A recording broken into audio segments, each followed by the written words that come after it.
돈이 보이는 종목 수다 그녀들의 종목 콕톡. 안녕하세요. 현희 손현정입니다. 네, 안녕하세요. 진희 박수진입니다. 네, 오늘 우리 시장 그래도 분위기 반전에는 성공을 했습니다. 최근 낙폭에 비하면 아쉽지만 빨간불로 마감을 했고요.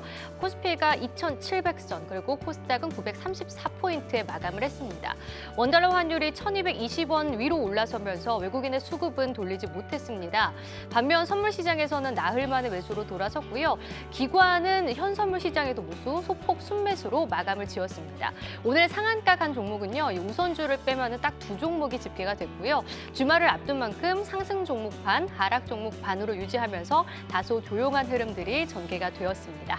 네, 오늘은 2차 전지의 날이었다고 할 수 있었습니다. LG 에너지솔루션이 호실적을 기록하면서 업종 전반에 대한 실적 기대감이 커진 걸까요? 에코프로비엠을 비롯한 포스코케미칼, LNF, 코스모 신소재 등이 눈에 띄는 상승을 보여줬습니다. 또 어제 1분기 역대 최대 실적을 거둔 LG전자도 오늘 외국인과 기관의 수급이 동시에 들어오며 6%대 강한 상승을 보여줬습니다. 오늘 시장에서 외국인은 SK텔레콤과 LG에너지솔루션을, 기관은 LG전자와 포스코케미칼을 집중적으로 담았습니다. 그녀들의 종목 콕톡, 오늘도 여러분들의 고민을 해결해 드릴 주코치 여러분들 모시고 종목콕, 종목톡 이야기 시작해 보겠습니다.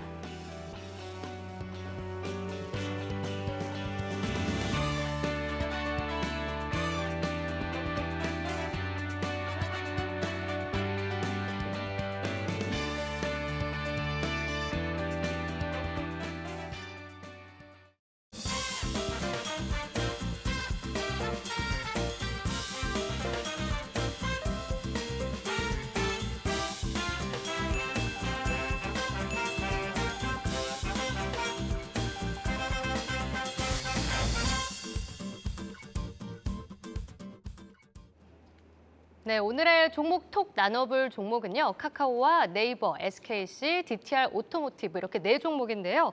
어제 삼성전자를 시작으로 이제 1분기 실적 시즌이 도래하게 됐습니다. 이제 또 하나의 국민주 카카오와 네이버에 대해서 오늘 짚어보고 싶은데요.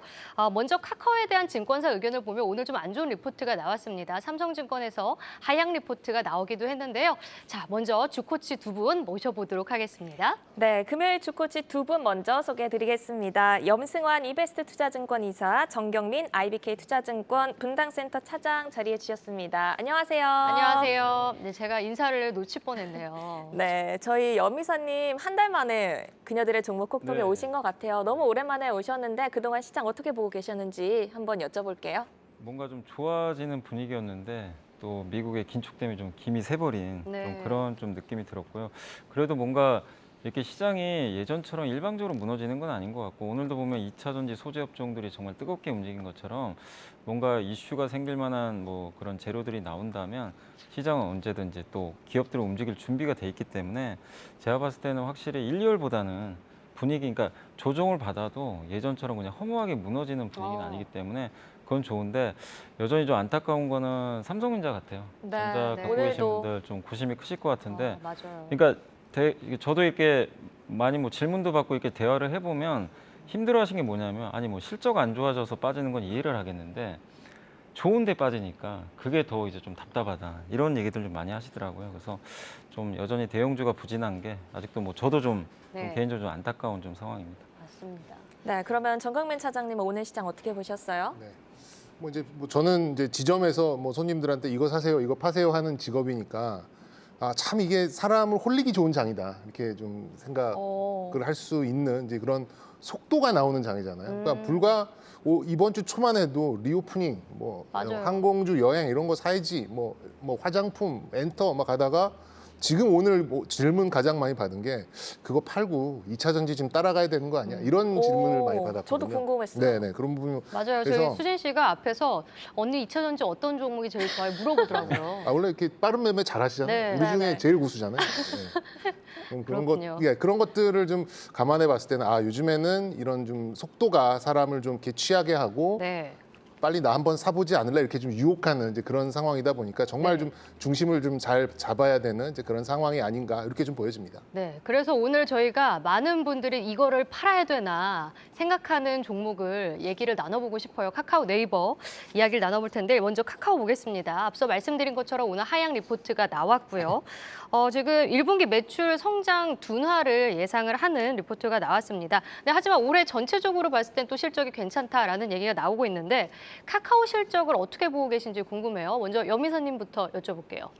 카카오가 올해 실적 아마 저는 괜찮을 걸로 지금 그 예상을 좀 하고 있는 네. 게 얼마 전에도 오늘 뭐 보고서는 제가 보진 못했지만 그 나왔던 보고서 중에 뭐가 좀 인상적이었냐면 광고 시장이 지금 이제 조금씩 회복은 되고 있는데 광고 쪽에서 보면 동영상이 압도적으로 1등이잖아요. 네. 뭐 유튜브 광고라든가. 근데 그래서 항상 이제 모바일이나 PC 쪽 광고가 예전만큼 이제 성장이 못 나왔는데 올해 그 1, 2, 3월 달 데이터로 보면 좀 깜짝 놀랐던 게 모바일이 이겨버렸어요. 이 유튜브 쪽을, 그러니까 동영상 광고 쪽을 이겼다는 게 그게 근데 그 성장이 다 어디서 나왔냐면 카카오톡 광고가 이긴 거예요. 카카오톡에서 우리 보면 이 배너라 그러나요? 네. 이 카카오톡 채팅창 보면 목록에 중간중간 하나씩 들어가 있잖아요. 네. 그 광고 매출이 굉장히 지금 고성장을 하고 있다고 합니다. 그러니까 카카오의 본래 본질적인 경쟁력은 그거거든요. 이제 사람들 모아서 플랫폼 이용해서 이제 광고로 수익을 내는 건데 이것만큼은 지금 여전히 고성장을 하고 있고 네이버도 여기에 지금 범접을 못해요. 그러니까 그런 정도로 본질적으로 지금 제가 봤을 때는 실적이라든가 성장성에 대해서는 의문부호를 가질 필요는 없다. 그리고 규제 이슈도 좀 완화될 가능성이 분명히 있기 때문에 그런 면에서는 좀 저는 개인적으로는 카카오에 대해서는 그 본질적인 가치는 여전히 문제가 없는 것 같다. 이렇게 좀 말씀드리겠습니다. 네, 규제 완화 이슈도 있고 실적이나 성장성에 그렇게 좀 우려할 부분은 없다고 짚어주신 것 같아요. 근데 이런 말도 있더라고요. 올해부터 눈여겨봐야 할 중요한 신사업이 블록체인이다. 여기에 좀 초점을 맞춰야 된다는 분석도 있습니다.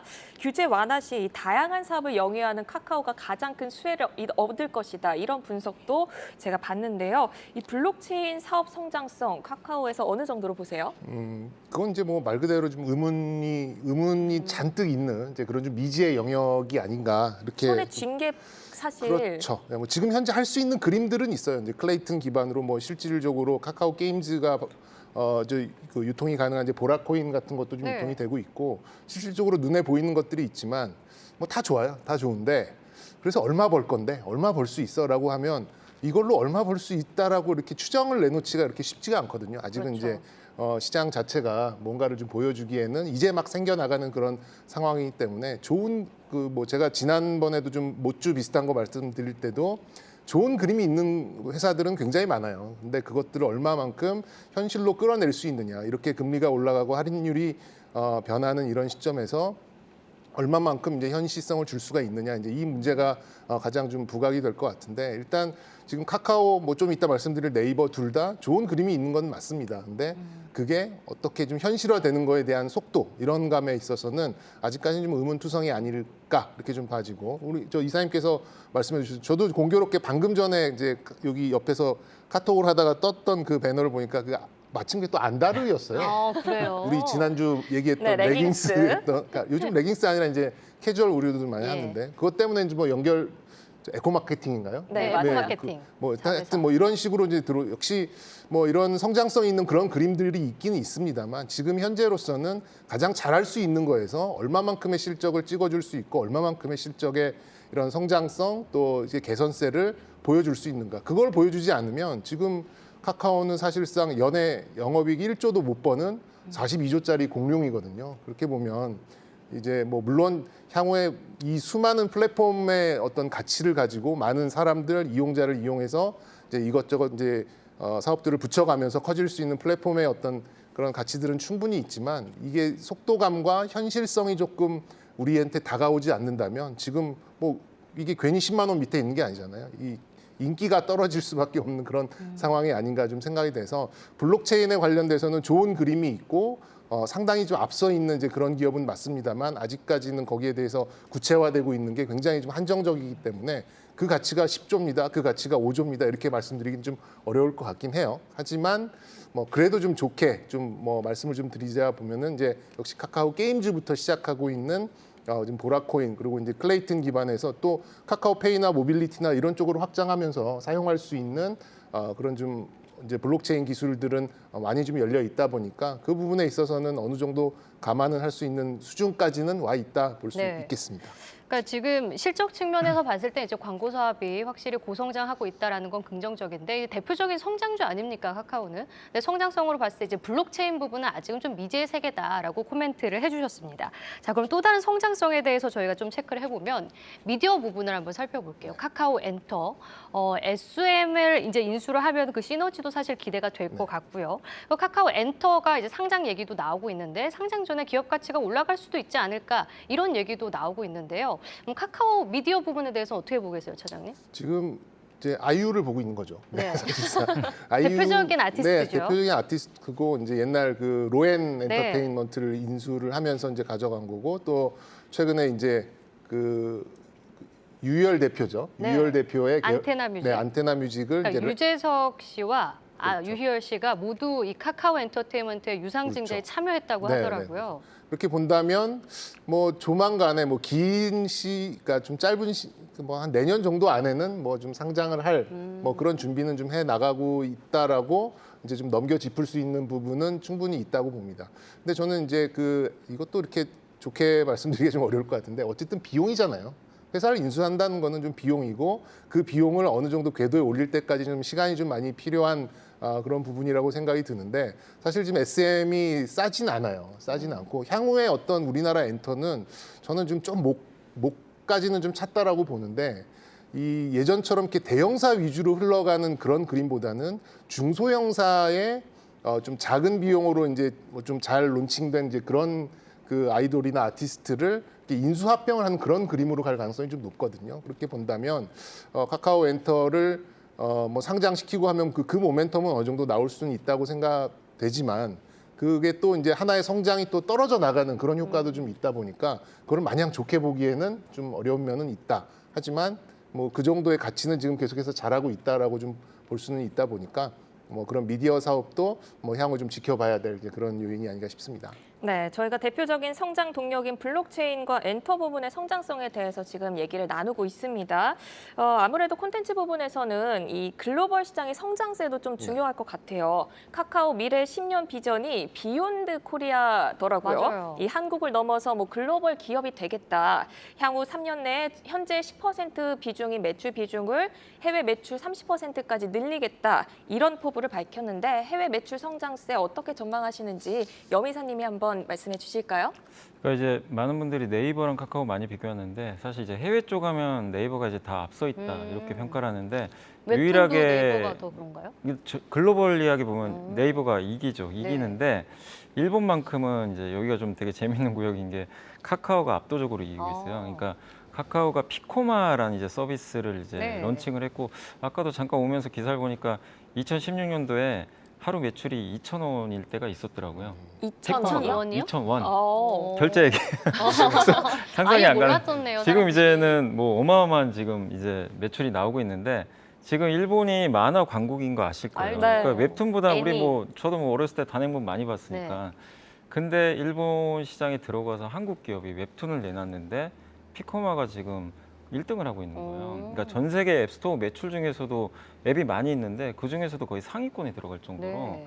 굉장한 지금 성장을 하고 있습니다. 근데 이제 아직은 그게 이제 전체 카카오의 차지하는 비중이 아직 높진 않지만 일본이라는 그 어려운 지금 그 어떤 웹툰이 성공하기 굉장히 어려운 구조거든요. 그 나라 자체가. 근데 거기서 지금 피코마가 1등 했다는 건 굉장히 사실 놀라운 사실이죠. 그 정도로 우리나라 콘텐츠에 대한 관심도 높고 어쨌든 저는 이제 카카오가 그 물꼬를 좀 뚫었기 때문에 결국에는 뭐 미국이나 지금 계속 인수를 하고 있잖아요. 네. 미국도 그렇고 동남아 진출 계획도 있는 걸로 아는데 웹툰 비즈니스. 그러니까 저는 사실 지금 카카오가 가장 잘하는 게 웹툰 쪽이니까 지금 일본에 성공을 했기 때문에 너무 다른 거 막 이것저것 하는 것보다는 네. 웹툰에 그냥 좀 집중을 해가지고 웹소설이나 이쪽으로 좀 계속해서 좀 영역을 넓혀가는 게 좀 맞지 않나. 왜냐하면 네이버는 확실히 좀 일본에서는 그 제트홀딩스 중심으로 해가지고 네. 그 전자선거래 쪽으로 특화돼 있는데 어쨌든 카카오는 지금 피코마 쪽으로 좀 잘하고 있으니까 그쪽 경쟁력을 더 키워주면 좀 좋을 것 같고, 하여튼 뭐 카카오가 사실은 좀 주가가 좀 오늘도 좀 많이 부진하고 네. 그런 거는 뭐 아까 이제 차장님이 좀 잘 말씀해 주신 것처럼 좀 고밸류 기업에 대한 이런 좀 부담들도 분명히 있을 거고요. 또 여러 가지 작년부터 좀 논란들이 좀 굉장히 컸었잖아요. 뭐 그런 것들이 좀 일부 있어서 주가가 아직까지 이렇게 좀 화끈한 좀 매력은 좀 보이지 못하지만, 카카오만의 어쨌든 장점은 뭔가 이제 신사업을 했을 때 확실한 성과는 좀 되게 잘 내는 것 같아요. 그런 좀 약간의 이 김범수 의장을 좀 중심으로 해가지고 뭐죠? 그 약간 돌격대 같은 돌격대장? 돌격대? 예, 그런 게 있어요. 그러니까 네이버의 그 이혜진 회장님 같은 경우는 아, 그 의장님, 돌격이 좀 아쉽군요. 그분은 그냥 양반이에요. 네. 조용조용 선비 같고. 선비. 네. 근데 김범수 의장, 근데 그게 이제 김범수 의장의 스타일이 작년에 화를 불렀죠. 아, 맞아요. 너무 질주하다가 네. 이제 그걸 규제, 제어를 홍보상 했어야 이권, 되는데. 네, 네. 예. 침해를 근데 어쨌든 했죠. 그게 또 카카오의 장점이었죠. 그래서 이렇게 음. 성장한 건데, 그래서 그런 이제 장점을 너무 뭐 중구난방처럼 하는 것보다는 카카오가 잘하는 비즈니스를 해외 쪽에서도 집중적으로 한다면 또 결국엔 저는 계속 좀 성과 나지 않을까 네. 이렇게 좀 기대는 하고 있습니다. 그러니까 카카오가 작년에 이제 여러 가지 논란이 있다고 말씀해 주셨는데, 사실 많이 기억이 나는 게 이제 임원들의 이른바 먹튀, 먹튀, 스톡 카카오페이죠? 옵션 행사가 있었고, 그리고 골목상권 침해로 여론이 안 좋았고, 또한 자회사 쪼개기도 상당히 이제 많은 공분을 사는 이유가 되지 않았을까라는 생각이 드는데요. 그렇기 때문에 계속 이 대규모 주주환원 정책에 나서면서 신뢰 회복에 나서고 있습니다. 하지만 주가가 올라올 때마다 계속 공매도가 많이 나오고 네. 있거든요. 투심은 어떻게 좀 살아날 수 있을까요? 투심을 살리기 위해서는 정말 주주 친화책을 적극적으로 하는 방법밖에 없어요. 아니면 네. 뭐 분기에 한 1조씩 찍어주든가 뭐 둘 중에 하나밖에 아니라고 생각이 드는데, 지금으로서는 이제 둘 다 조금 이제 불투명한 부분이 있죠. 여기 이제 요 주제를 고르면서 이제 뭐 레포트를 좀 많이 보고, 아까 우리 이사님 보셨던 그 피코마 관련된 뉴스, 같은 뉴스를 본 것 같네요. 네. 나 혼자만 레벨업고 그거 보셨던 것 같은데, 다들 이제 애널리스트들의 그 문체가 굉장히 조심스럽습니다. 이게 목표 주가를 내리고 적정 주가를 산출하는 데 있어서 뭐뭐뭐뭐 하지만 뭐 이 정도는 할 수 있다. 뭐 이런 식의 뉘앙스로 좀 가는 걸로 봐서는 아마 기관 세일즈도 조금 이제 약해지지 않나, 이렇게 좀 보여지고. 근데 그 논리가 거의 이래요. 피코마가 잘 된다면 점점점, 모빌리티가 확대된다면 점점점, 점점점. 블록체인과 NFT가 잘 된다면 점점점. 점점점. 다 말을 아끼네요. 근데 본능적으로 그게 안 되면 점점점, 이렇게 또 이렇게 좀 우리가 좀 의문을 가질 수 있는 네. 부분들이 반대로 상당히 많다 보니까, 그런 부분이 이제 투자 심리를 아직까지 돌려 세우지 못하는 결정적인 요인이 아닌가. 뭐래도 하나는 좀 돼야 될 것 같은데, 뭐 저는 이렇게 봅니다. 게임이나 웹툰이나 지금 어쨌든 가장 앞선에서 뭔가 성장이 나오고 있는 쪽에서 가시화된 성과를 분기 실적이나 아니면은 뭐 다른 이제 그런 이벤트나 아니면 뭐 이런 요인들로 뭔가 좀 부각이 되는 것들이 하나 필요해요. 계기가 필요하다, 이렇게 좀 말씀드릴 수 있겠고, 뭐 저는 이제 그런 면에서 이제 아까 첫 질문 주셨던 이제 클레이튼과 보라 뭐 이쪽에서 좀 해답을 찾아보고 싶은데, 네. 그래도 이제 카카오 게임즈를 이제 앞세워서 이제 뭐 다른 뭐 넵튠이나 이런 게임주들까지 확장을 해서 뭔가를 좀 보여주려고 하는 시도가 조금씩 있거든요. 그래서 그런 것들에서 저 먼 곳에서부터 뭔가 좀 해결을 해야지만 어떤 계기가 마련이 되고, 투자 심리도 지금은 기회만 되면 빠져나와야지 하는 그런 심리가 아니라 한번 가지고 있어 볼만 하겠다라는 이제 그런 투자 심리를 좀 심어주지 않을까라는 이제 그런 차원에서 본다면, 그러면 이제 그 카카오 게임즈나 이제 보라 이런 쪽에서 좀 부각이 나올 수 있는 이제 저는 3분기 네. 정도가 3분기, 네. 하반기. 네. 그리고 제가 알겠습니다. 매주 나오면서 드리는 말씀이 이제 중국 당면 중요하다 그러잖아요. 네. 그러니까 아주 우리가 신뢰성을 가져갈 수 있는 그런 지지선을 어디에 이제 구축을 하는가, 거기서부터 이제 투자 심리가 돌아설 수 있기 때문에, 그런 면에서 이제 매매적인 측면에서는 좀 접근하실 필요가 있다, 이렇게 말씀드리겠습니다. 네, 뭐 하반기 성장에 대한 기대감은 있지만 수급이 정말 좋지가 않습니다. 이 계열사를 계속 상장해서 어디에 투자를 해야 되는지 갈피를 못 잡는 분들도 계실 것 같아요. 카카오 그룹주 전반에 대한 투자 전략을 짧게 이사님이 한번 말씀해 주실까요? 그러니까 카카오는 저는 어쨌든 상반기까지는 주가가 이게 의미 있게 반등이 좀 어려울 것 같고요. 박스권, 네, 네. 박스권. 그리고 사실 코로나 터지고 나서 주가가 굉장히 많이 올랐어요. 그래서 그 밸류에이션 부담도 우리가 무신할 수 없기 때문에 기간 조정 양상으로 당분간 간다. 이제 저는 바닥은 쳤다고 생각합니다. 이미 이제 지난번에 8만 원대까지 빠지면서 네. 저점은 형성했고 이 회사의 뭐 성장성이 이제 의심이 든다거나 그럼 깨질 수도 있겠죠. 근데 그런 모습은 보이진 않고요. 다만 이제 주가가 좀 올라가기 위해서는 결국엔 이 투자들의 마음을 다시 사로잡아야 되거든요. 그럴 만한 매력이 좀 있어야 되는데 그걸 보여주기 위해서는 결국 저는 좀 투자 심리 달래기, 대규모 자사주 매입이 계속 있어야 된다. 저는 이렇게 보고 있습니다. 사실 미국 기업들이 우리나라보다 이렇게 성장이나 뭐 실적이 안 좋은데도 잘 가는 경우들을 한 번씩 보셨을 거예요. 근데 그 이유 중에 하나가 결국 주주 환원책인데 네. 지금 카카오가 물론 내놓긴 했지만 그거 가지고는 턱없이 부족한 것 같아요. 어. 그 카카오가 제가 알기로는 턱없이 부족하다고요? 네, 턱없이 부족한 것 같고 한 3조 원 정도 현금이 있는 걸로 알아요. 물론 이제 신사업 해야 되지만 어쨌든 저는 굉장한 좀 대규모의 자사주 매입을 좀 꾸준하게 좀 할 필요는 있다. 네. 그게 결국엔 카카오의 또 신뢰도를 좀 회복할 수 있는 길이 아닌가 저는 그렇게 좀 말씀드리고 네. 싶습니다. 알겠습니다. 그러면 정경민 차장님은 혹시 카카오 목표가나 손절가 보시고 계신 부분이 있나요? 뭐 카카오로 트레이딩 하시진 않을 거기 때문에 뭐 중장기 뭐 한 1년 이상의 그런 관점으로 가신다는 조건하에 좀 말씀드리자면 현재가 이하에서 좀 분할 매수 정도 그리고 이제 손절은 한 8만 원 선 그리고 목표가는 일단 한 13만 원 선 정도면 뭐 적절하지 않을까 이렇게 말씀드리겠습니다. 네, 알겠습니다. 자, 그럼 바로 네이버로 한번 넘어가 볼까요? 네이버 실적도 체크를 해봐야 될 것 같은데요. 1분기 어떻게 예상하고 계시는지 염희사님은 어떻게 보고 계세요? 올해 실적은 기대하시면 안 될 것 같아요. 네이버는 일단은 왜냐하면 이거는 네이버가 직접 얘기를 했어요. 올해 우리는 매출 성장으로 간다. 이익보다는 매출이다. 네. 그래서 이제 그렇게 가이던스를 줬기 때문에 지금 나오는 보고서들도 올해 뭐 이익에 대해서는 그렇게 크게 기대는 안 하고 있기 때문에 비용이 뭐 많이 들어가나 봐요? 그러니까 계속 신사업 투자하겠다는 예. 거죠. 특히 이제 해외 쪽 이번에 새로운 이제 CEO가 좀 왔잖아요. 그래서 이번에도 간담회에서 결국 했던 게 해외 쪽에서 성과를 좀 내고 싶다. 이제 국내 시장에서 이렇게 고성장하기는 좀 쉽진 않잖아요. 어느 사업부든 간에. 네. 그래서 해외 쪽에서 특히 이제 일본에도 이제 앞으로 우리나라에서 지금 히트쳤던 게 그 스마트 스토어 요게 좀 네. 굉장히 흥행을 한 것처럼 일본에도 이제 제트홀딩스랑 같이 합작을 해가지고 지금 한번 그 스마트 스토어를 런칭을 하겠다. 요걸 좀 이제 청사진을 내놨는데 일본은 아시겠지만 이게 쉬운 게 아닌 게 아까도 제가 피코마 얘기한 것처럼 일본은 단행본 시장인데 어쨌든 웹툰을 성공시켰어요. 근데 네. 네이버의 과제는 일본은 현금 결제가 굉장히 많습니다. 아. 그래서 지금 제가 알기로는 그 이 인터넷 상거래 비중이 8%밖에 안 되는 거예요. 맞아요. 정말요? 잘 안 해요. 오. 그리고 지금은 바뀌었는지 모르겠는데 제가 되게 재밌었던 게 왜 이렇게 안 될까 했는데 현금만이 아니라 그 이 배달원이 딱 가잖아요. 네. 이제 택배원이 가면 우리는 그냥 이제 본인이 없으면 그냥 물건 놓고 내려고 가시죠? 문자 딱 보내잖아요. 예. 그게 아니라 본인한테 반드시 넘겨줘야 된대요. 꼭 만나야 된대요? 만나서 사인을 받아야 된다고 합니다. 도장 아니고요. 그건 잘 모르겠어요. 굉장히 근데 지금은 제가 모르겠어요. 제가 네. 그거를 기사 본 지가 1년 정도 됐으니까 아. 바뀌었을 수 있는데 그래서 신용카드도 함부로 못 쓰는 예, 거예요. 그래서 굉장히 좀 폐쇄적이잖아요. 아. 그래서 발전하기가 되게 어렵다. 그래서 네이버가 좀 고전하지 않을까 했는데 네. 근데 일본도 결국엔 뭐 어차피 경제 대국이고 이 문화를 저는 받아들일 수밖에 없다고 생각합니다. 그래서 시간은 걸리겠지만 일본에서 또 네이버 한국에서 성공한 역량이 있으니까 그래서 여러분들이 올해 이제 네이버를 보실 때 좀 너무 그 영업이익이다 이 네. 숫자에 좀 집중하기보다는 이미 이제 그거는 기대치가 많이 낮아져 있어요. 그거보다는 뭐 매출액이라든가 특히 이제 신임 CEO의 특명이 그거거든요. 해외에서 성과를 내라. 아마 그래서 카카오랑 비슷하네요. 올해 목표가. 예, 올해 목표가 그겁니다. 그래서 이미 언급을 해놨고 또 이 신임 CEO가 M&A 전문가가 왔잖아요. 그러니까 굉장히 이제 젊은 분이 온 이유가 사실 다 의아했죠. 왜 저렇게 젊은 분이 여기 왔을까? 근데 알고 봤더니 M&A 법률 전문가예요, 이분이.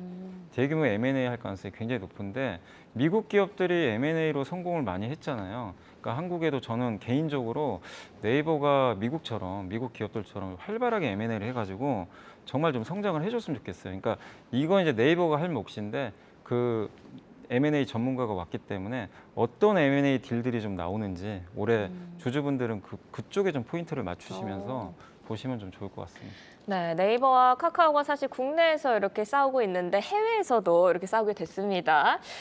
글로벌 시장 공략을 하겠다. 네이버도 카카오와 마찬가지로 그렇게 얘기를 했고 블록체인과 가상 자산을 좀 전진 배치하겠다 이렇게 밝힌 바가 있는데 네이버가 카카오랑 비교했을 때 조금 떨어지죠, 이 부분은. 네, 뭐 아무래도 조금 좀 아까 말씀하셨듯이 조금 신중하잖아요. 네이버는 이제 시장성을 확인하고 약간 뒤늦게 들어가는 이제 그런 좀 회사의 그런 분위기가 있다 보니까 그런 속도적인 면에서는 조금 이제 떨어지는 부분이 있고요. 사실 이제 네이버는 어느 순간부터 성장이 잘 안 나옵니다. 그러니까 돈은 잘 벌어요. 뭐 분기에 3천억대 중반 이상 좀 찍혀 나오는데 얘네들이 뭘 하게 그러니까 우리가 기대했었던 거는 이제 뭐 일본이나 동남아 쪽 이제 라인 플랫폼을 활용한 이제 뭔가를 좀 기대를 했었는데 그 우리가 그 코로나 상황에서도 주가가 굉장히 오늘 뭐 언택트 뭐 이러면서 굉장히 많이 이제 이익이 날 것이다라고 네, 봤지만 가장 큰 수혜주였습니다. 예, 실질적으로 이익 증가분 보면은 저렇게 주가를 띄울 만큼은 아니었어요. 네. 뭐 이렇게 조금 올라오긴 올라왔습니다만 그렇다고 막 매출이 2배가 되고 뭐 이런 상황은 아니었거든요. 그렇기 때문에 아무래도 이제 거기서 이제 후퇴하는 그런 부분들이 지금 이제 30만 원대 주가를 좀 만들지 않았나 이렇게 좀 보여지고 세상에 주식이 카카오와 네이버가 있다. 그러면 저는 네이버를 선택을 하겠어요. 뭐 저는 저의 케이스는 하지만 지금 이제 플랫폼 업체들 플랫폼이 뭐예요? 그러니까 수많은 이런 유저들을 가지고 각종 비즈니스를 붙여서 성장성을 무한정 나갈 수 있겠다라는 게 이제 플랫폼의 가치인데 이런 쪽에서 성장이 안 나온다라고 하면은 회사의 멀티플, 회사의 가치 이런 것들을 이렇게 좀 보고 또 요즘 이 나오고 있는 이제 이 멀티플의 그러니까 멀티플이 좀 하향되는 이런 상황에서는 더더군다나 주가가 좀 탄력을 가져가기에는 조금 무리가 있는 그런 상황이 아닌가. 그래서 저는 네이버는 조금 이제 횡보를 좀 거듭하는 그런 상황에서 좀 카카오하고 좀 비슷하지만 뭔가 좀 가치주 같은 뭔가 버텨가는 그런 모습을 좀 기대하면서 이제 하나 둘씩 증명되는 걸 보면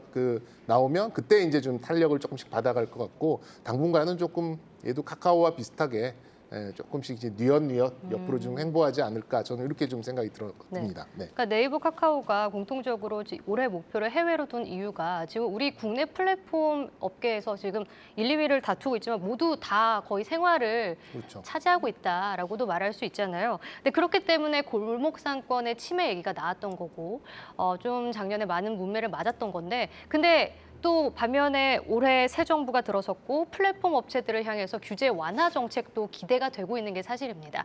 윤석열 당선인이 된 이후에 잠깐 좀 8% 넘게 오르는 모습도 있었잖아요. 이 기대감은 좀 얼마나 실릴까요? 근데 그런 이제 규제 완화는 카카오한테 훨씬 호재죠. 사실은 왜냐하면 작년에 규제 이슈로 급락한 기업이 뭐 사실 네이버도 좀 빠졌지만 카카오가 훨씬 더 큰 타격을 받았고 네이버는 사실 신종 모드였어요. 몇 년 전부터. 왜냐하면 카카오보다 네이버가 훨씬 더 빠르게 성장을 했었고 당시에도 뭐 뉴스 가지고 한번 난리가 난 적이 있었잖아요. 또 부동산도 뭐 유료화한다 이런 시세 조회하는 것도. 네. 근데 결국 이제 다 포기해버렸죠.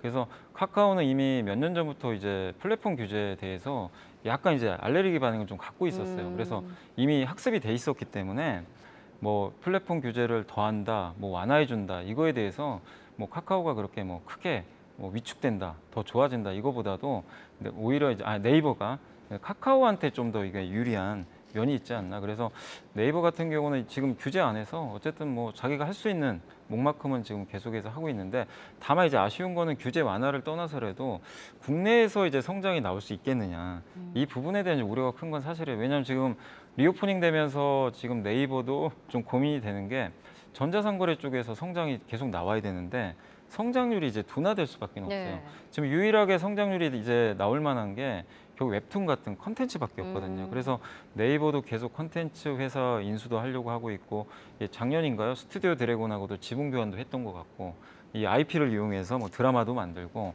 또 해외에도 지금 웹소설 업체들도 자꾸 인수하려는 게 지금 이제 남아있는 마지막 보루가 어떻게 보면 이제 컨텐츠 쪽이다 보니까 그쪽에 좀 열을 계속 올리고 있는 것 같습니다. 그래서 결국 네이버의 좀 딜레마는 좀 내수가 좀 이렇게 성장률이 둔화되는 가운데서 컨텐츠를 얼마나 키우고 또 지금 이제 일본 어쨌든 일본의 라인 가입자 수가 워낙 많으니까 이거를 활용해서 핀테크라든가 전자상거래 쪽에서 한국만큼의 성장률을 좀 보여줄 수 있을지 그게 좀 과제인 것 같은데 그걸 확인하는 과정이 오래거든요. 네. 그래서 올해는 주가가 계속 좀 박스권에 좀 갇혀 있을 가능성이 높아요. 근데 네. 네이버가 그런 성과들이 만약에 뭐 상반기 지나서 하반기에 일본에서 좀 괜찮은데 또 콘텐츠도 성과 나오면 또 M&A도 좀 잘한다는 그런 이제 인식이 붙으면 주가는 다시 또 레벨업이 되겠죠. 그래서 지금은 된다 안 된다 이걸 좀 예측하는 건 사실상 불가능하고요.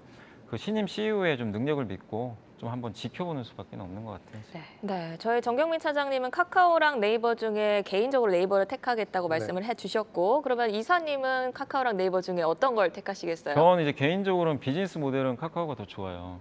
그러니까 워런 버핏이 딱 좋아할 기업이에요. 이 카카오 워런 버핏이 뭐라고 했냐면은 이 회사가 지금 만드는 서비스를 대체할 기업이 없는 기업을 사라 그랬거든요. 저희 카카오톡 엄청나잖아요. 그건 아무도 할 수 없는 네, 거잖아요. 네. 근데 문제는 자기 스스로 이제 제살 깎아 먹는 거죠. 아까도 말씀드린 대로 자꾸만 자회사 상장시키는. 자회사 상장. 저는 자회사 상장만 안 시키면 카카오 충분히 매력 있다. 근데 올해도 모빌리티, 엔터 상장 엔터. 좀 얘기가 좀 나와서 그 부분이 좀 부담돼요. 또 그러면 또 주가 변동성도 음. 나오니까 그래서 지금은 저도 좀 네이버가 좀 선택을 하는 게 낫다. 이렇게 네. 좀 말씀드리겠습니다. 알겠습니다. 그럼 네이버는 혹시 가격 전략은 어떻게 제시해 줄 수 있을까요? 글쎄요, 뭐 제가 봤을 때 요새 보니까 30만 원하고 35만 원 왔다 갔다 하는 예, 것 같은데 네. 좀 많이 가면 뭐 한 30만 원 중후반대까지는 갈 수는 있겠죠. 시장이 좀 레벨업 되면. 근데 그건 지수에 달린 것 같고 네. 지금 정도의 지수 레벨에선 그냥 30에서 34, 5만 원 요 레벨에서 그냥 등락을 좀 당분간 거듭할 것 박스권으로. 같습니다. 알겠습니다. 자, 저희가 또 유튜브를 통해서 미주 여러분들과 소통을 하고 있는데요. 지금 민성님이 로엔이 대박 주식이었는데 맞습니다. 지금 카카오 엔터와 관련해서 좀 얘기를 해주신 것 같고 뿌잉뿌뿌님은 카카오 혼 좀 나야 돼. 아직도 투심이 완전히 살아나지는 않은 것 같습니다. 그리고 친멍크님은 모르면 안 사면 됩니다. 맞습니다. 알고 사야지 여러분들 후회가 없으니까요. 저희 콕톡과 함께 항상 해결책을 찾으시면 좋을 것 같습니다. 자, 다음 종목으로 바로 넘어가 볼까요? 이번에는 정경민 차장님이 잘난 주식으로 가져오신 종목인데요. SKC입니다. 주총을 통해서 이제 새로운 대표 체제로 시작하는 기업들이 많은데 SKC도 그렇습니다. 방향에 대한 이 변화가 좀 기대되고 있는데요. 어떤 변화를 기대하고 계신가요? 크게 변화는 없고요. 아, 그런가요? 네, 그냥 그동안 이제 우려가 있었는데 그 우려감이 이제 그 해소되어 가면서 좀 빠른 반등이 나오고 있는 이제 그런 부분으로 볼 수 있겠고 뭐 왜 빠졌나 하면은 이제 뭐 가장 큰 게 아무래도 2차 전지 쪽에 그런 투심, 네. 투자 심리에 좀 하락 뭐 SKC만 빠진 게 아니죠. 다 이제 2차 전지 관련된 소재 관련된 종목들이 다 빠졌고 특히나 이제 동박 위주로 가는 렉실리스의 실적을 바라보다 보니까 구리 가격이 저렇게 뛰어 올라가는데 그 제가 받고 팔 수 있을까? 뭐 이런 우려도 있었어요. 그리고 사실 이제 뭐 성장성은 이쪽에서 나옵니다만 SKC는 아직은 그냥 화학회사입니다. 아직까지는 대부분의 매출은 이제 그 프로필렌 옥사이드, 그다음에 이제 프로필렌 글리콜, 뭐 이렇게 글리콜, 네, 네. 그쪽이 PG? 이제 네. 네, PG 쪽. 그거 나오면 머리 굉장히 어렵습니다. 네, 화학 쪽 들어가면 읽기도 굉장히 어려운데. 어렵더라고요. 네. 그래서 이쪽에 좀 수익성이 악화될 걸로 좀 우려가 있는데 이런 것들이 이제 다 아니야 1분기 실적은 잘 나올 거야 이런 얘기가 나오면서 좀 반등이 나오고 있어서 뭐 그렇게 본다면 좀 우려감은 좀 기우가 아니었나 우리가 이렇게 좀 보면서 이제 시장 요즘에 기관 수급이 굉장히 강하게 들어오고 맞아요. 있거든요. 네네. 뭐 그리고 이제 한 최근 달 내내 들어서 사던데요, 지금? 예, 2차 전지 쪽 그 또 수급이 살아나면서 또 이제 투자 심리도 살아나면서 거기에 이제 속도까지 나오고 있는 상황이라 뭐 다른 2차 전지도 여러 가지 있겠습니다만 저는 이제 화학 쪽도 살아나고 2차 전지 쪽도 투자 심리가 살아난다라고 하면 2차 전지 하나만 보는 외통수보다는 조금 더 나은 상황이 아닐까라고 생각이 들어서 오늘은 SKC를 한번 잘주로 좀 꼽아봤습니다. 네, 2차 전지 쪽도 있고 화학업체, 아직은 화학업체다라고 네. 말씀을 해주셨어요. 1분기 실적이 이 화학 소재 사업 부분에 호조가 이끌 것이다라는 분석도 있습니다. 아까 말씀해 주셨던 그 수익성이 조금 높은 PG에 네. 대한 집중도가 조금 높아질 것 같은데 글리세린 가격이 급등하면서 PG 수요도 증가하고 유럽 쪽에서 수급도 타이트하다고 네. 알고 있어요. 이 PG 사업의 성장성 한번 짚어주시면 좋을 것 같네요. 사실 큰 성장성은 없습니다. 이렇게 너무 어려운 부분도 아니고 우리나라는 SOE라고 이제 두 군데서 만드는 거고 이제 프로필렌 계열에서 나오는 이제 그 화장품에도 좀 많이 쓰이고요. 이게 이제 계면활성제라 그러잖아요. 그러니까 뭐가 잘 안 섞일 때 쓰는 그런 이제 유용 촉매제라고 좀 보시면 되는데 이 부분은 그렇게 뭐 독점적인 뭐 그런 부분은 아니에요. 하지만 과거에 비해서 1년 전에 비해서는 이제 사용량이 많이 늘어나면서 그리고 우리가 우려해가지고 저 납사 저렇게 비싼 가격에 뛰어와가지고 스프레드 얼마나 먹고 팔 수 있을까라고 생각을 했었는데 아무래도 이제 화장품 쪽에서 좀 이 수요가 좀 나온 것 같아요. 네. 그러면서 우려했던 이제 그런 수익성 악화가 좀 일단락되면서 우리가 예상할 수 있는 그런 이제 수익권으로 수익 마진으로 좀 올라온 부분이 있고, 그리고 이제 화학 제품도 이제 뭐 필름 부분도 있잖아요. 필름 부분은 사실 이렇게 큰 돈이 안 되는 상황이었는데 멀티플을 높게 줄 수가 없었죠. 근데 이런 좀 화학 부분에 돈 안 되는 사업도 이제 좀 정리할 걸로 이렇게 좀 보이는 맞아요. 상황이 있어서, 그렇게 보면 화학이 큰 성장은 주지 못해도 현재 어느 정도의 실적을 딱 찍어주는 이제 그런 역할은 충분히 할 수 있겠다라는 이제 그런 관점에서 화학은 이제 현재를 보여주는 이제 그런 사업이다, 이렇게 좀 생각을 하시면 될 것 같습니다. 네. 이 필름 사업 매각을 말씀을 해주셨잖아요. 이 매출 비중은 근데 높아요. 네. 근데 이 기여도가 낮아서 정리를 하려고 하는 거잖아요. 이 성장성이 좀 크지 않고 수익성도 낮아가지고 이 부분을 좀 살 수 있는 사람이 있을까? 이런 의문도 제기가 될 수 있을 것 같아요. 네.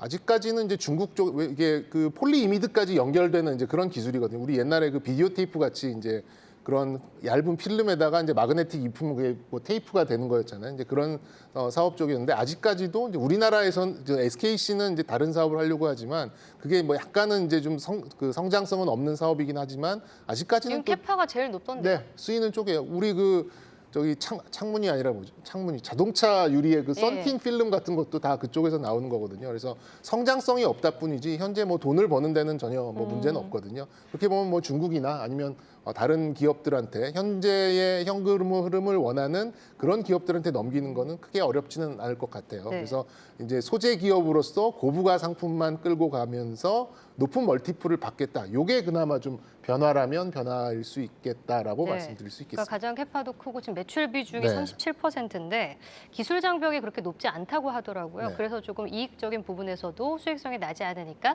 이거를 팔고 이제 신사업에 뛰어들려고 하는 것 같은데, 지금 가장 SKC 하면은 주목받고 있는 게 동박 사업이잖아요. 근데 우리가 그저께 솔루스 첨단 소재 전지박 관련해서도 이야기를 나눈 바가 있는데, 이제 SKC가 최근에 이제 2차 전지 소재 관련해서 동박으로 계속 이 성장성이 부각이 되고 있습니다. 근데 지금 동박은 한 18% 정도 매출 비중이 되더라고요. 근데 이 증설에 대한 기대감도 있고 뭐 실리콘 음극재도 한다 그러고 이제 2차 전지 소재 기업으로 거듭내려고 하는 것 같은데 그 성장성에 대해서는 어떻게 보고 계세요? 굉장히 가시화가 됐죠. 신뢰를 높게 가져갈 수 있습니다. 당장 다음 분기부터 이제 6번째 라인이 좀 돌아가기 시작하고, 말레이시아 라인은 내년에 또 준공을 좀 앞두고 있어서, 동박은 음극재를 만드는데 뭐 전고체는 아닙니다만 음극재를 만드는데 가장 필수적인 그런 요소고, 이게 좀 헷갈려 하시는 분들 뭐 이렇게 전지박, 일렉포일, 그다음에 동박 뭐 다 거기서 거기입니다. 뭐 거의 같은 단어라고 보시면 돼요. 거의 뭐 이만한 맞박 수준인데 뭐 그게 좀 다른 건 줄 알고 계신 분들이 많이 계시더라고요. 근데 지금 이 우리나라에서 꼽을 수 있는 기업들이 뭐 몇 개 없어요. 아까 이제 솔루스가 있고 그리고 일진 쪽이 있고, 일진 머티리얼즈. 그다음에 이제 SK 넥실리스 뭐 이쪽이 있는데, 아직까지는 그 기업들이 분기에 1,000억 정도씩 찍어줄 만한 그런 캐파는 되지는 않습니다.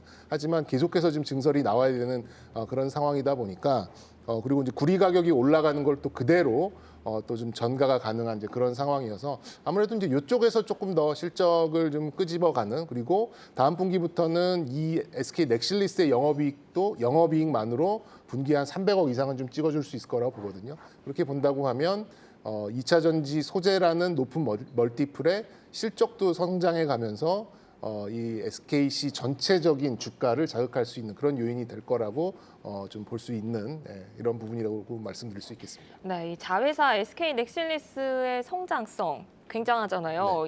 그래서 상장하는 거 아니냐, 네. 이런 의문도 제기가 되고 있어요. 이 부분은 좀 어떻게 보세요? 일단 SK 온까지 가야 돼요. SK 이노베이션의 이제 SK 온까지 가야 되는데 2024년까지는 안 하겠다라고 했거든요. 그거는 이제 전체적으로 SK 전 계열사한테 적어도 그 시점까지는 물적 분할로 뭔가 회사를 흔들지 말아라, 이런 것들이 좀 암묵적으로 좀 전해졌다고 보고 있어서, 그때까지는 이제 온쇼어링, 그러니까 SKC의 온전한 그런 실적으로 가져갈 수 있겠다, 이렇게 좀 이해를 하시면 될 것 같습니다. 네. 자, 그럼 여미사님도 궁금한데요. SKC 동박 사업에 대해서 긍정적으로 보고 계시죠? 네, 굉장히 긍정적이죠. 여전히 뭐 쇼티지 상황이니까 굉장히 공급이 부족하잖아요. 그래서 증설도 지금 많이 하는 걸로 알고 있고, 뭐 저도 이제 자료를 찾아보니까 2분기에 동박 6공장이 이제 풀 가동이 좀 들어간다고 하고요. 네. 또 내년에 이제 말레이 공장 이쪽에 대한 이제 증설 얘기도 좀 있고, 그래서 2025년까지 계속해서 좀 증설 스토리가 좀 있기 때문에 뭐 이게 사실 이쪽 2차 전지 소재야 증설 얘기 나오면 주가가 좀 환호하는 것처럼 그런 이제 증설 기대감이 여전히 남아 있기 때문에 동박 쪽에 대해서는 좀 기대감을 가지시면 좋겠고, 사실 본업은 아까 말씀해 주신 데 화학이잖아요. 화학이 본업이지만 주가를 결정하는 거는 화학보다는 결국 동박이죠. 동박에 대해서 얼마만큼 우리가 프리미엄을 줄 거냐. 근데 SKC가 이제 또 긍정적인 것 중에 하나가 SK온이 있기 때문에 네. 예, 어떻게 보면 이제 같은 이제 계열 그룹이죠. 그래서 SK온도 지금 LG에너지솔루션 못지않게 미국, 유럽에 어마어마한 지금 투자들을 하고 있기 확실한 때문에 공급처를 갖고 있는 네. 거니까. 그래서 저는 SKC의 미래는 좀 밝고, 그리고 상대적으로 이렇게 다른 동박업체에 비해서 물론 화학이 들어가 있어서 그렇지만 네. PER이 이렇게 높은 편은 아니에요. 한 20배 초반 정도 되니까 그러면은 좋은데, 다만 이제 제가 이거는 이제 주가 측면에서 보면은 한번 좀 변동성이 나올 수 있는 건 10월 같아요. 그때 왜냐하면 고려아연이 이제 본격적으로 동박 생산에 양산이 시작이 됩니다. 그럼 약간의 이제 또 경쟁 우려가 좀 생길 수 있어서 10월 달에 이제 고려아연의 한번 그 흐름을 한번 체크해 보시는 것도 한번 좀 그 말씀을 좀 드리고 싶습니다. 네, 여미사님 시각까지 들어봤는데 주가 흐름도 굉장히 탄력적이더라고요. 기관 매수세가 엄청난데 12거래 연속 계속 사더라고요. 투자 전략 어떻게 가져가야 될까요? 오늘도 샀죠. 네, 오늘도 그래서 샀습니다. 저는 아까 처음 들어갈 때 말씀을 드렸듯이 이거 리오프닝 뭐 관련주 팔고 이거 2차 전지 사야 되는 거 아니야? 막 이런 사람을 홀리잖아요. 네. 그런 속도라는 게.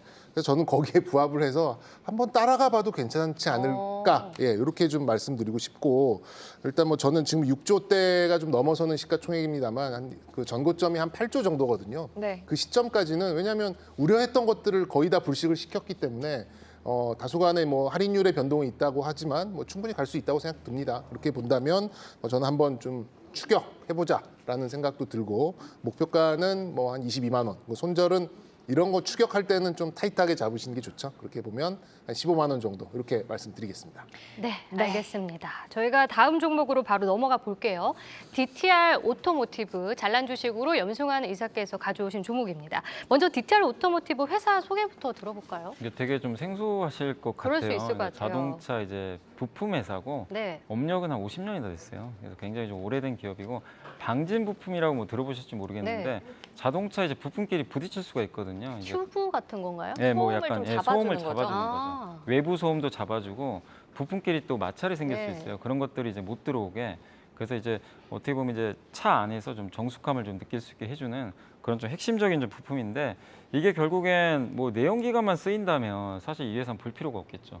근데 전기차, 자율주행차 뭐 상관없이 그렇죠. 다 들어가고, 들어가는군요. 저도 이제 보고서를 보니까 이게 내연기관에 납품하는 단가가 258달러인데 전기차로 가면은 이게 한 22% 높은 310달러가 되고요. 그 다음에 자율주행은 47%나 높습니다. 379달러. 그러니까 점점 단가 올라가는데, 근데 결국 이 회사도 미국의 주요한 이제 뭐 그 유명한 트럭 회사 있잖아요. 전기 트럭. 네. 그쪽에도 이제 납품을 하는 걸로 알려져 있는데, 어쨌든 지금 전기차 쪽으로도 계속해서 이 매출이 조금씩 늘어나고 있습니다. 아직은 뭐 매출 비중이 높진 않지만 조금씩 늘어나는 것도 긍정적이고, 근데 되게 특이한 게 자동차 부품이면 우리나라에 이렇게 상장돼 있으면 다 현대기아에 다 납품하는구나 네.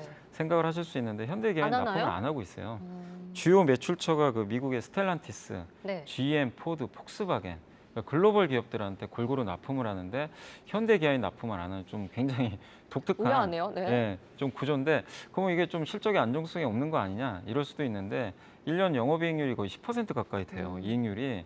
왜냐하면 작년에 아시잖아요. 그 자동차 부품 회사들이 얼마나 지금 고생을 하고 있습니다. 부품이 없, 그 자동차 이제 반도체가 만들지를 없어가지고. 못하니까. 예, 그래서 다 역성장을 하고 굉장히 안 좋았는데, 이 기업은 그런 상황에서도 작년에 이제 자동차 사업부가 굉장히 좀 좋은 실적을 냈습니다. 작년에 한 29% 영업이익이 오. 증가를 또 해줬어요. 그래서 이런 면에서 좀 자동차 본업에서, 그러니까 제가 요새 좀 보고 있는 것 중에 하나가, 일단 올해는 뭐 물론 성장도 중요하지만 올해 이제 금리가 이렇게 올라가면 과거 스토리도 되게 중요합니다. 과거의 숫자도 우리가 무시하면 안 되거든요. 그래서 본업에서 경쟁력, 현금 흐름을 얼마나 잘 창출하느냐, 일단 이게 기본이 된 다음에 스토리가 붙어야 저는 올라갈 수 있다고 봐요.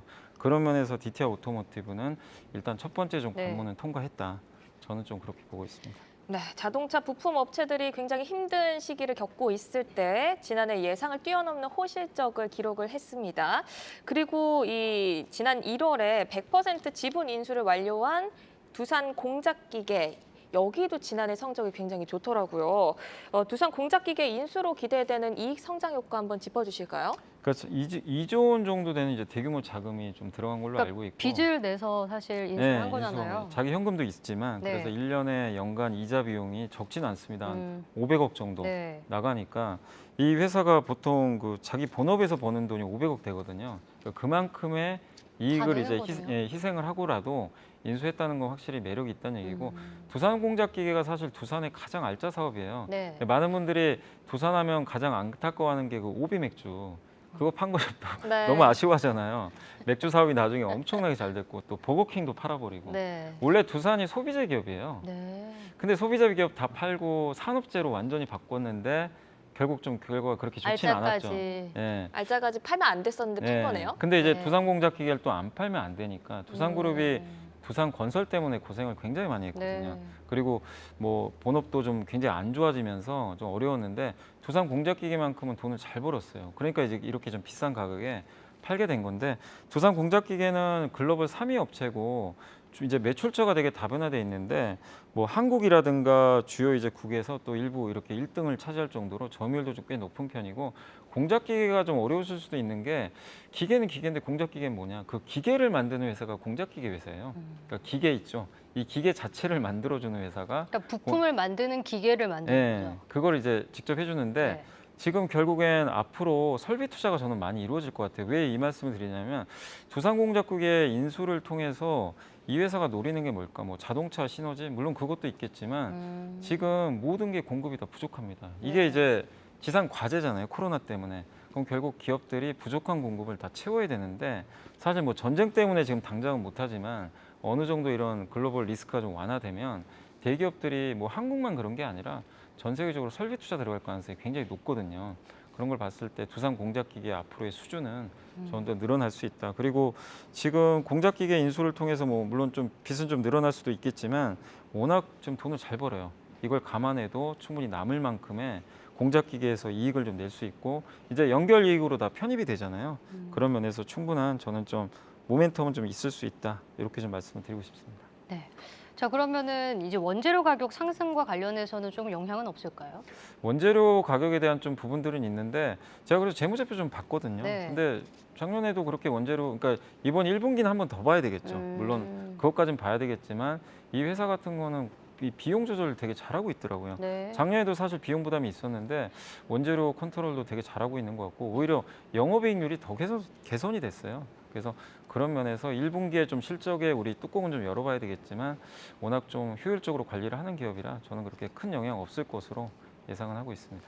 네, DTR 오토모티브 현재 시총이 7,900억 원 정도인데요. 제가 보니까 퍼가 한 5 중반에서 6 정도, 그리고 PBR도 굉장히 낮더라고요. 0.6 네. 후반에 불과한데 좀 저평가 구간이라고 생각할 수 있을 것 같아요. 어떻게 보세요? 이게 이제 하나금융투자의 송선재 연구원님이 이제 보고서를 쓰신 게 있어요. 거기서 이제 가치 분석을 좀 해줬는데 그걸 참고해서 말씀드리면 이제 두산공작기계의 지분 가치랑 9,500억 정도로 잡으셨더라고요. 그러니까 여기에 두산공작기계의 이익에다가 PER 12배 정도를 곱해줬어요. 근데 굉장히 고성장을 하고 있는 사업이기 때문에 충분히 타당하다. 뭐 여기에 10배를 줘도 충분히 뭐 저는 매력 있다 이렇게 좀 말씀드리고 싶고 DTR 이제 오토모티브 같은 경우는 퍼 한 8배 정도 계산을 해줬습니다. 그래서 자체적으로 가치가 한 4,400억. 이거 합치면 1.39조 원 정도 좀 되는데 지금 시가총액이 7,900억이니까 이 지분 가치나 자체 사업 가치 합치면 여전히 좀 매력은 있다 이렇게 보고 있고 물론 여기서 할인을 더 할 수도 있어요.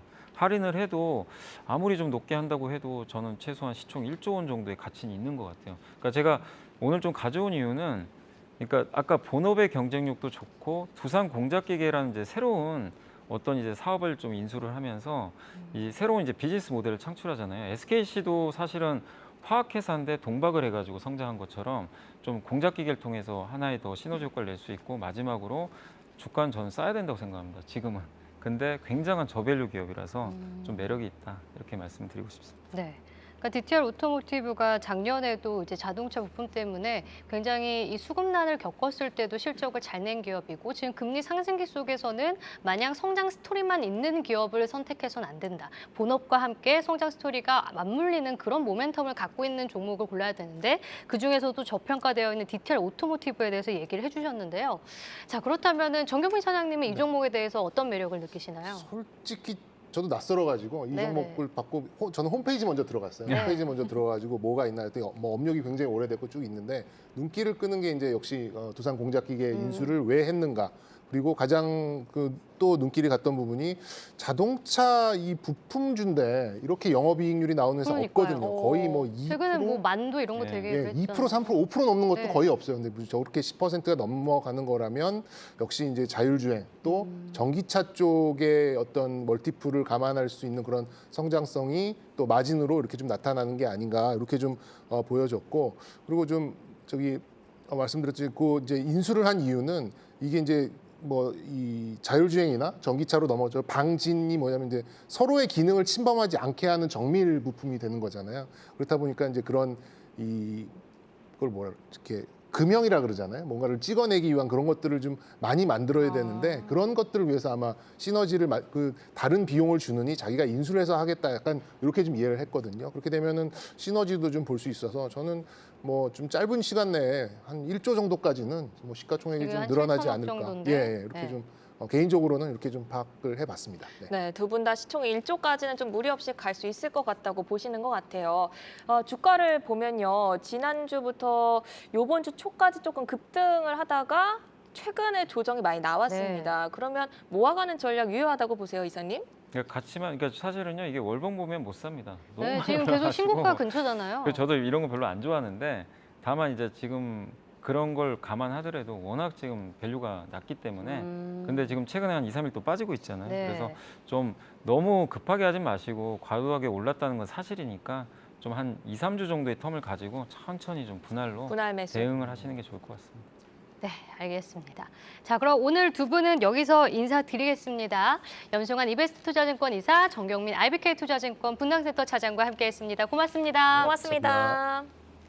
돈이 보이는 종목수다 오늘 저희가 준비한 시간 여기까지입니다. 그녀들의 종목콕톡 저희는 다음 주에 찾아뵙겠습니다. 네, 미주 여러분 다음 주에 만나요. 모두 여러분 안녕. 안녕.